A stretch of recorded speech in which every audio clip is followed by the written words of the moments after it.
ನಿಮಗೆಲ್ಲರಿಗೂ ನಮಸ್ಕಾರ. ಮಂಗಳ ಕನ್ನಡ ಯೂಟ್ಯೂಬ್ ಚಾನಲ್ಗೆ ಸ್ವಾಗತ. ನಾನು ಇವತ್ತು ಹೇಳುವ ವಿಷಯ ಏನಂತಂದ್ರೆ, ಮೀನರಾಶಿಯವರ ಶುಭ ಮತ್ತು ಅಶುಭ ಫಲಗಳನ್ನ ನಿಮಗೆ ಹೇಳ್ತಾ ಹೋಗ್ತೀನಿ. ಹಾಗೂ ಫಸ್ಟ್ ಟೈಮ್ ನಮ್ಮ ಯೂಟ್ಯೂಬ್ ಚಾನಲ್ ಅನ್ನ ಯಾರಾದ್ರೂ ನೋಡ್ತಾ ಇದ್ರೆ ಇವಾಗಲೇ ಸಬ್ಸ್ಕ್ರೈಬ್ ಮಾಡ್ಕೊಳ್ಳಿ, ಶೇರ್ ಮಾಡಿ, ಲೈಕ್ ಮಾಡೋದನ್ನ ಮರಿಬೇಡಿ. ಇವತ್ತು ನಾನು ಹೇಳುವಂತಹ ವಿಷಯ ಏನಂತಂದ್ರೆ, ಮೀನರಾಶಿಯವರ ಶುಭ ಫಲಗಳನ್ನ ಹೇಳ್ತಾ ಹೋಗ್ತೀನಿ. ಶುಭ ಫಲಗಳೇನಂತಂದ್ರೆ, ಅಂದುಕೊಂಡಂತಹ ಕೆಲಸ ಕಾರ್ಯಗಳನ್ನ ಅಭಿವೃದ್ಧಿಯನ್ನ ಮಾಡ್ತಕ್ಕಂಥದ್ದು, ಮತ್ತೆ ಯಾವುದೇ ಜಮೀನುಗಳಾಗ್ಲಿ, ಆಸ್ತಿ ಮಾರಾಟದಲ್ಲಾಗ್ಲಿ ಜಯವನ್ನ ಸಾಧಿಸುವಂತದ್ದಾಗ್ಲಿ, ಮತ್ತು ಯಾವುದೇ ಒಂದು ವಿವಾಹದಲ್ಲಿ ವಿಚ್ಛೇದನ ಅಂದ್ರೆ ಡೈವರ್ಸ್ಗೆ ಬಂದಾಗ, ಅಪ್ಲೈಯನ್ನ ಮಾಡಿದಾಗ ನಿಮಗೆ ಮನಸ್ಸಿಗೆ ತುಂಬಾ ತೊಂದರೆಗಳಾದಾಗ ಅದೇನ ಮತ್ತೆ ಕೂಡಿಸುವಂತ ಕಾರ್ಯಗಳಾಗ್ತಕ್ಕಂಥದ್ದು. ಮತ್ತೆ ನೀವು ಯಾವ್ದಾದ್ರು ಖಾಸಗಿ ಹುದ್ದೆಗಳಲ್ಲಿ ತುಂಬಾ ವರ್ಷಗಳಿಂದ ಕೆಲಸ ಮಾಡಿ ಗೌರ್ಮೆಂಟ್ ಜಾಬ್ಗೆ ಅಪ್ಲೈ ಮಾಡ್ತಾ ಇದ್ರೆ ಆ ಕೆಲಸ ಕಾರ್ಯಗಳು ಆಗ್ತಕ್ಕಂಥದ್ದು. ಮತ್ತೆ ಎಷ್ಟೋ ವರ್ಷಗಳಾದ್ರೂ ಸಹಿತ ಮಕ್ಕಳಾಗದೇ ಇರುವಂತಹ ಚಿಂತೆಗಳ ಕಾಡ್ತಾ ಇದ್ರೆ ಮಕ್ಕಳ ಫಲಗಳನ್ನ ಕಂಡು ಬರ್ತಕ್ಕಂತ ಕಾರ್ಯಗಳಾಗಿರ್ತಕ್ಕಂಥದ್ದು, ಕೊಟ್ಟಿರ್ತಕ್ಕಂಥ ಸಾಲಗಳನ್ನು ಮರಳಿ ಬರುವಂತದ್ದಾಗಿರ್ತಕ್ಕಂಥದ್ದು. ಮತ್ತೆ ಸ್ನೇಹಿತರಂದ್ರೆ ಯಾರ ಜೊತೆ ಜಗಳ ಆಡಿ ಮಾತು ಬಿಟ್ಟಿರ್ತಕ್ಕಂಥ ಅವರ ಜೊತೆ ಮಿತ್ರರಾಗುವಂತಹ ಕೆಲಸ ಕಾರ್ಯಗಳಾಗಿರ್ತಕ್ಕಂಥದ್ದು. ಇದು ಮೀನರಾಶಿಯವರ ಶುಭ ಫಲಗಳಾಗಿರ್ತಕ್ಕಂಥದ್ದು. ಅಶುಭ ಫಲಗಳು ಏನಂತಂದ್ರೆ, ಮೀನರಾಶಿಯವರಿಗೆ ಅಶುಭ ಫಲ ಏನಂತಂದ್ರೆ, ಆ ಅಶುಭ ಫಲಗಳೇನಂತಂದ್ರೆ, ಮಾಡಿರುವಂತಹ ಸಾಲಗಳಾಗ್ಲಿ, ಮಾಡಿರುವಂತಹ ಏನಾದ್ರೂ ಒಂದು ಜಾಗದಲ್ಲಾಗ್ಲಿ, ಮೋಸಗಳಲ್ಲಾಗ್ಲಿ ತುಂಬಾ ವ್ಯಥೆಯನ್ನ ಪಡ್ತಕ್ಕಂತಹ ಕೆಲಸ ಕಾರ್ಯಗಳಲ್ಲಿ ಮೀನರಾಶಿಯವರಾಗಿರ್ತಕ್ಕಂಥದ್ದು. ಮತ್ತೆ ಯಾವುದಾದ್ರೂ ಚಿಕ್ಕ ವಿಷಯಗಳನ್ನ ಹೇಳಿದ್ರೆ ಬೇಗ ಕೋಪ ಮಾಡಿಕೊಳ್ಳುವಂತಹ ಕೆಲಸ ಕಾರ್ಯಗಳನ್ನ ಮಾಡುವಂಥದ್ದು ಮೀನರಾಶಿಯವರದಾಗಿರ್ತಕ್ಕಂಥದ್ದು. ಇನ್ನೊಂದೇನಂತಂದ್ರೆ, ಅತಿಯಾಗಿ ಯಾರಾದ್ರೂ ನಂಬಿದ್ರೆ ಮೋಸ ಹೋಗುವಂತಹ ಕೆಲಸ ಕಾರ್ಯಗಳಾಗಿರ್ತಕ್ಕಂಥದ್ದು ಮೀನರಾಶಿಯವರಾಗಿರ್ತಕ್ಕಂಥದ್ದು. ನಾವೆಷ್ಟೇ ದುಡಿದ್ರು ಸಹಿತ, ಎಷ್ಟೇ ಕೆಲಸಗಳನ್ನ ಮಾಡಿದ್ರೆ ಸಹಿತ ನೆಮ್ಮದಿಯನ್ನ ಕಳೆದುಕೊಳ್ಳತಕ್ಕಂಥದ್ದು ಇದು ಮೀನರಾಶಿಯವರಾಗಿರ್ತಕ್ಕಂಥದ್ದು.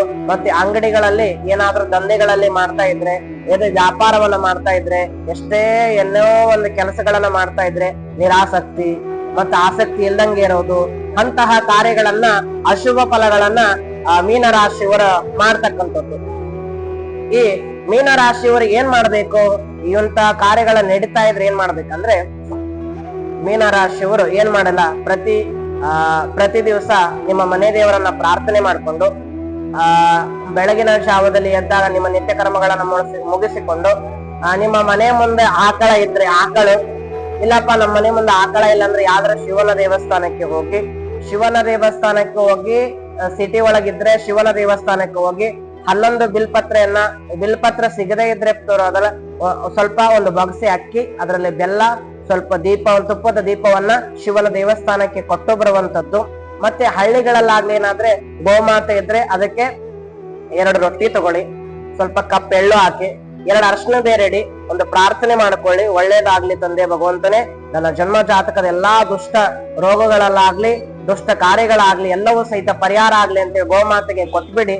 ಎಲ್ಲಾ ಶುಭವಾಗ್ತಕ್ಕಂಥದ್ದು ಇದು ಮೀನರಾಶಿಯವರಾಗಿರ್ತಕ್ಕಂಥದ್ದು. ಮೀನರಾಶಿಯವರು ಇನ್ನೇನು ಮಾಡ್ಬೇಕಂದ್ರ ಅತಿ ಹೆಚ್ಚಾಗಿ ನಿಮ್ಮ ಮನೆ ದೇವರನ್ನ ಪ್ರಾರ್ಥನೆ ಮಾಡ್ಕೊಳ್ಳಿ ಅಂತಕ್ಕಂಥದನ್ನ ನಾನು ಹೇಳಲು ಬಯಸುತ್ತೇನೆ. ಅದಕ್ಕಾಗಿ ನಾ ಹೇಳುವಂತಹ ವಿಷಯ ಏನಂತಂದ್ರೆ, ಒಬ್ಬ ಗ್ರಹ ಒಳ್ಳೆ ಫಲಗಳನ್ನು ಕೊಟ್ಟು ಹೋಗ್ತದ, ಒಂದು ಗ್ರಹ ಕೆಟ್ಟ ಫಲಗಳನ್ನು ಕೊಟ್ಟು ಹೋಗ್ತದ. ಅದಕ್ಕಾಗಿ ನೀವೇನಂತಂದ್ರೆ ಗ್ರಹಗಳ ಮೇಲೆ ಡಿಪೆಂಡ್ ಆಗಿರಿ, ಆದ್ರೆ ಕೊಡುವಂತಹ ಕಾರ್ಯಗಳನ್ನು ನೆನಪಿಟ್ಟುಕೊಳ್ಳಿ. ನಮಗೆ ಗುರು ಬಂದ ಈ ವರ್ಷ ಒಳ್ಳೆ ಫಲ ಕೊಟ್ಟೋದ, ಶನಿ ಬಂದ ಒಳ್ಳೆ ಫಲವನ್ನ ಕೊಟ್ಟು ಹೋದ ಅಂತಕ್ಕಂಥದ್ದು ಕಾನ್ಸೆಪ್ಟ್ ನಿಮ್ಮ ಮನಸ್ಸಿನಲ್ಲಿ ಇರ್ಲಿ ಅಂತಕ್ಕಂಥದ್ದನ್ನ ಮಾತನ್ನ ಹೇಳಿ ನಿಮ್ಮ ಎಲ್ಲರಿಗೂ ಸಹಿತ ಹೇಳುವಂತಹ ವಿಷಯ ಏನಂತಂದ್ರೆ, ಅತಿ 10 ದೇವರುಗಳನ್ನ ಸುತ್ತೋದಕ್ಕಿಂತ ನಿಮ್ಮ ಮನೆ ದೇವರನ್ನ ಪ್ರಾರ್ಥನೆ ಮಾಡ್ಕೊಳ್ಳಿ. ಆಗೋ ಕೆಲಸಗಳಲ್ಲಿ ಎಚ್ಚರದಿಂದಿರಿ. ಆಮೇಲೆ ಮತ್ತು ಅತಿಯಾಗಿ ಸ್ನೇಹಿತರನ್ನ ನಂಬಬೇಡಿ. ನಿಮ್ಮ ಜವಾಬ್ದಾರಿಗಳನ್ನ ನೀವು ಮಾಡ್ತಾ ಹೋಗಿ. ಅತಿಯಾಗಿ ಸ್ನೇಹ ಆಗ್ಲಿ, ಪ್ರೀತಿ ಆಗ್ಲಿ ಅತಿಯಾಗಿ ಹಂಚ್ಕೋಬೇಡಿ. ಅತಿಯಾಗಿ ಸಮಯದಿಂದ ಸೂಕ್ಷ್ಮ ರೀತಿಯಾಗಿ ಇದ್ರೆ ನಿಮ್ಮ ಕೆಲಸ ಕಾರ್ಯಗಳು ಆಗ್ತಕ್ಕಂಥದ್ದೇ ಈ ಮೀನರಾಶಿ ಆಗಿರ್ತಕ್ಕಂಥದ್ದು. ಇಷ್ಟು ಹೇಳಿ ನನ್ನ 2 ಮಾತುಗಳನ್ನ ಮೀನರಾಶಿಯವರ ಬಗ್ಗೆ ವಿಚಾರವನ್ನ ಹೇಳ್ತಾ ಇದ್ದೀನಿ. ನನ್ನ 2 ಮಾತುಗಳನ್ನ ನಿಮ್ಮ ಮುಂದೆ ಹಂಚಿಕೊಳ್ತಾ ಇದ್ದೀನಿ. ಏನಂತಂದ್ರೆ ಮೀನರಾಶಿಯವರು ಅತಿ ಸಮಯದಿಂದ ಸೂಕ್ಷ್ಮ ರೀತಿಯಾಗಿರಿ, ನಿಮ್ಮ ಎಲ್ಲಾ ಕೆಲಸಗಳು ಒಳ್ಳೇದಾಗ್ತಾವ ಅಂತಕ್ಕಂಥದನ್ನ ಈ ವಿಡಿಯೋ ಮುಖಾಂತರವಾಗಿ ನಿಮ್ಮೆಲ್ಲರಿಗೂ ತಿಳಿಸಿಕೊಡ್ತಾ ಇದ್ದೀನಿ. ಶುಭಂ ಭೂಯಾತ್.